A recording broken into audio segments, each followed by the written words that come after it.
Yeah, I'm one of them top guys. I am the top guy.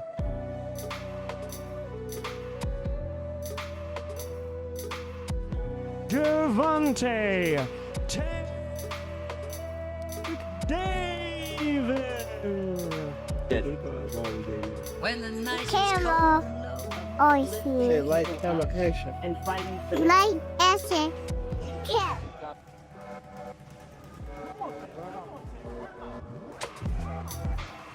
Davis reflects on his trainer, Calvin Ford, defining him as a father figure who provided the love and guidance he lacked at home. He explains how Ford and Kenny were the anchors that held the entire camp together, emphasizing that his career simply wouldn't exist without Ford's mentorship. Calvin Ford, what does he mean to you when you hear that name? What does he mean when you first hear that?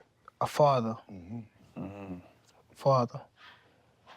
Father. And then he's one of the guys that held a lot of this, like, this whole family together. Him with Kenny, but for sure, like, them two, they held the whole camp together, for sure. Wouldn't be here without him?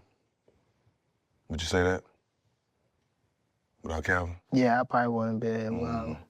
Just off of the fact of when I was coming to the gym, I was getting that love that I ain't have at home type stuff. So it was always like, Calvin, saying I walked through the gym, Calvin, like, looking for him type stuff. He told me he used to come to the gym and you'd be outside, sleep in front of the gym, Yeah. in front of the door. Yeah, I used to run from I go to school, and then from school, I go straight to the gym, don't tell my grandma or nothing. Calvin Ford explains that he no longer talks to little Tank, but rather to a grown man. He shares how amazing it has been to watch the fighter grow up and evolve from a kid into a mature man over the many years they have worked together. To the other fights. When I talk to him, I'm not talking to little Tank anymore. I'm talking to the grown man Tank. For being with him for so many years, it's amazing to see a kid from a man to a grown man. Tank explains that he used to spar with many people there, and because he was rushing his approach during their session, he got caught by one of Martin's best punches, a left hand. He mentions that after being hit, he got angry and responded by catching Martin as well. According to Tank, the sparring then devolved into a wrestling match because Martin kept grabbing him, and he is glad they are finally fighting in a sanctioned match so they can settle their differences properly. Floyd Gym, I used to spar, like, everybody. So he's seen, like, me put people out. He's seen me beat the hell out of people. So when we spar, me being me, I rushed him because I knew he was scared, and I wound up getting caught with his best punch is his left hand. And once he caught me with the left hand, that's when I got mad. I caught him, and then he started grabbing me after that, and then I jumped on him, and then it turned to like something like a wrestling match, like, because he kept grabbing me and stuff like that. It's good that we fighting now, though. We can get it off. Frank Martin explains that when Tank tried to play around in the ring, he hit him with what people call his brick hand, a very powerful punch. Martin confirms that Tank definitely felt the impact of that shot. He adds that the training session became very heated, with people constantly having to step in and break them up because Tank kept trying to put him in a headlock, and both fighters were genuinely trying to hurt each other during the session. A lot of people was there at the gym. He get in there, he want to play, boom. Hit him with, what did he say, the brick hand? Hit him with the brick hand. Boom, he felt it. He ain't calling it the brick hand for no reason. They kept having to come in and break us up. He kept trying to put me in the headlock, and it was just, we was trying to hurt each other. Mike Tyson discusses Gervonta Tank Davis, calling him a great fighter and a force of nature. He expresses that when Tank is serious, Northwest One comes close to his level, though he admits uncertainty about whether Tank remains as dedicated to his training as he was in the past. He's a great fighter. He's a great fighter. You know, especially when he's serious about it. You know, I don't know if he's as serious as he used to be, but when he was serious, he was a hell of a fighter. Then nobody came close. He's the only one I gave a chance against.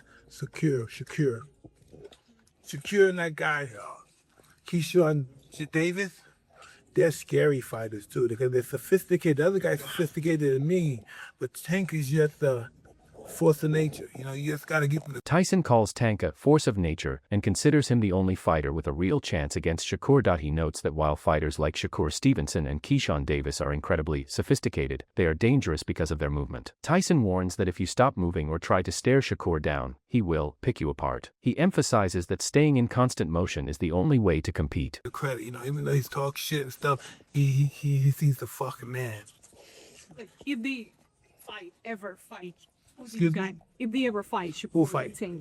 Shakur and Tank. Oh God, I don't know. Ooh. It's gonna be interesting because if Shakur handles this guy like he did Notepad, I'm gonna say the hell with him. I'm gonna say the hell with Shakur. Man. If he has handled this guy like he's, I'm the hell with him. Like Somebody gotta give him a fight though, but you gotta be very sophisticated to know how to fight. This is when I know you lost against Shakur. This is when I know you lost. You see when he does this stuff? Once you start doing this stuff and looking at him, oh, it's over. You got constant action, motions, constant motion again. Gotta be on him constantly. Once you start looking at him and doing that, you're dead. Shakur Stevenson explains that he wants to fight the best boxers to prove he is the top fighter in the sport, clarifying that he is simply trying to make big, exciting fights happen for the fans and his own legacy, not because he needs the money. I done said it 100 times, like I'm willing to make the fight happen. I still feel the same way. But I mean, more and more, you know, I mean, he got to go do what he got to do. But more and more, it's just kind of like, I don't want to keep chasing somebody that's like, he like a little girl, like he feel as though like you chasing after him. Like, no, I'm just trying to make the best fight in the sport. I'm trying to make boxing great. I want the best versus the best. I want to prove that I'm the best. That's all I want. It's not that I'm chasing you, that I keep your name in my mouth, or bro, it's the fight that the world want to see. It's the fight that the fans keep calling on. So that's why I'm saying it. But with him, it just seemed like, you know, he on some little girl shit to where it's like he feel as though you chasing after him, or like I need him or some shit. Like, nigga. Bill Haney defends Gervonta Tank Davis. He suggests that people are being too hard on him given his personal situation. He insists that Tank is a superstar and that his absence from the ring is negatively impacting the sport by preventing major, highly anticipated fights from happening. Considering everything that Tank is going through and everything that that's what y'all want to do to Tank? Y'all want to jump on him that bad? Why don't you get a man a break, man? No, I hear you, but you asked me, bro. You asked me a question. No, that's not to be made right now. Why would you do that? Why, Mills? Why? They just said the man, wait a minute. They just said the man is on the run and you want him to show up at the arena. How many people feel like you feel? It's just a question. Does the general consensus feel the way you feel? Or are you operating? Bill Haney shares his perspective on Tank's career path, specifically noting that he does not advise Tank to jump straight into a fight against Shakur Stevenson right now, instead focusing on other potential high-profile bouts for Devin Haney. I don't advise Tank to go straight into a Shakur Stevenson fight. Okay, well, let's get that shit on out the way. Now, what's the next biggest fight to be made? Shoot. Devin and Ryan, or Calvin Ford discusses the highly anticipated matchup between Shakur Stevenson and Gervonta Tank Davis. He confidently states, it's going to happen, emphasizing that once all parties are properly situated and everything is lined up, they will make it do what it do when it's time to do it. Yeah, it's going. I always sit there and say, fight's going to happen. You get what I'm saying? Because it's when everything line up, everybody's situated, they're going to make it happen. They're going to make it do what it do when it's time. Ford said Gervonta Tank Davis is in a great place mentally and fully prepared to make his return to the ring. He explained that they're simply handling the necessary steps behind the scenes, and once the call comes to finalize a contract, the fight will be ready to move forward. Turn for Gervonta. Can you let us know a little bit about any news? How would I sit there and say, when he make the phone call, it's a wrap. It's a wrap. That's all we are doing is just wait until we finish dealing with certain circumstances. And then after that's out the way, we keep everything behind and just look forward to the future. When's the last time you've heard from him? How is he doing? Oh, he's doing great. You know, he's doing great. His mental's great. Kids are great. He just, I would say, living life, going through what fight. As we say and listen to JoJo's story, you know, everybody go through something, but that's what's going to make them who they're going to be in the future. This Schofield fight we've heard a little bit about. Is there truth to that? Is that a potential opponent? Right now, it's going back and forth and back. You know what I'm saying? Like I say, once we see the contract, then we know it's a wrap. it just. Ford shared his thoughts on a potential Devin Haney versus Shakur Stevenson fight, describing it as a chess match between two elite technicians. He believes neither man holds a clear, knockout edge, making the outcome more likely to depend on skill, strategy, and ring IQ than raw punching power. You know, like they talk about Devin Haney and Shakur, both of them box. You know, how that fight gonna unfold, you know what I'm saying? Devin, he's a good boxer, and Shakur is a good boxer. That's a boxing match to be watched, you know what I'm saying? But we'll see. Who would have the advantage in that? It's hard to say, you know what I'm saying? Oh, I can't even say that because Devin Price says no threat. It's no threat. It's not like he's going against a puncher. You know what I'm saying? So Devin might take a chance. So it's based on, like I said, it's going to be a good boxing match. Who throw the best shots that night? You know what I'm saying? I ain't got nobody get knocked out that night. You know what I'm saying? But again, we have to wait and see. As Gervonta "Tank" Davis gears up for his return to the ring, anticipation continues to build. Greg Hackett believes Tank will make a statement in his comeback, saying he's motivated to remind the boxing world why he's regarded as one of the sport's most dangerous punchers. In Hackett's view, whether it's Shakur Stevenson or any other top contender, Tank will be aiming to dominate and send a strong message. What do you think about his return? I mean, I'm just happy Tank coming back. Tank's excited. All the guys are exciting, but Tank is always a big question mark when Tank get in the ring. Is somebody about to get knocked the fuck out? Roy Jones Jr. praised Shakur Stevenson's exceptional footwork and defensive ability but believes there is still room for improvement. He said Stevenson occasionally creates too much distance by moving too far out of range, which can limit his opportunities to counter effectively and land consistent scoring shots. Shakur Stevenson. Shakur Stevenson is a very good fighter, but you got to learn, and I will hope he will pay attention to this because this is going to mean a lot for him. Mm-hmm. His feet are good, but sometimes they take him too far out of range to be able to come back and counter. Mm-hmm. The last guy he fought, the guy was a good puncher, so when he was jumping back, he was jumping too far back out of range to where he couldn't come back and get something right away.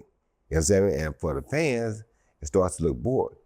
That's how I'd say. I feel like he was running. He really ain't running. He just don't understand that distance. Somebody got to teach him, and I would teach him if they were. Roy Jones Jr. described Shakur Stevenson as one of the most difficult opponents in boxing due to his elite skill set and defensive talent. At the same time, he emphasized that Gervonta "Tank" Davis is always a threat because of his explosive power, saying Tank has the ability to change or finish a fight with a single punch against any opponent, including Stevenson. That's a tough call for anybody out there right now.